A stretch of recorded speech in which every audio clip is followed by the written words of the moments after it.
Physical relations దొరికినప్పుడు కొంతమంది మాస్టర్బేషన్స్, పోర్నోగ్రఫీస్ ఇటువంటి వాటికి అడిక్ట్ అవుతుంటారు.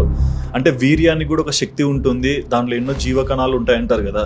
మరి అలాంటి వీర్యాన్ని ఆ విధంగా వాళ్ళు యూజ్ చేస్తుంటే ఒక పోర్నోగ్రఫీ చూసుకుంటూ ఏదో ట్రాన్స్లో ప్లెజర్లోకి వెళ్తుంటారు కదా. సో అది ఎంతవరకు రైట్? మీకు చేతికి అని ఎక్కడైనా దెబ్బ తగిలింది అనుకోండి, రక్తం పోతూ ఉంది, మీరు ఏం చేస్తారు? మెడిసిన్ తీసుకుంటాం, వెంటనే ఆ కట్టు బ్లీడింగ్ ఆపుతారు కట్టేస్తాం. కదా, అవును ఆపి ఆ బ్లడ్ లాస్ అవ్వకుండా చూసుకుంటారు కదా. అవును ఎందుకంటే బ్లడ్ మొత్తం డ్రైన్ అయిపోతే మీ ఎనర్జీ పోతుంది, అవును. You will become unconscious and you may leave your body also if some time excessive blood loss అయినప్పుడు. అంతేనా? ఖచ్చితంగా. మీరు ఏదైతే వీర్యము అని అంటున్నారు, that is the most vital part of human body. ఆ తేజస్సు అని అంటారు, ఆ తేజస్సును ఎప్పుడైతే మనం అనవసరంగా వి రిలీజ్ ఇట్, అప్పుడు వి బికమ్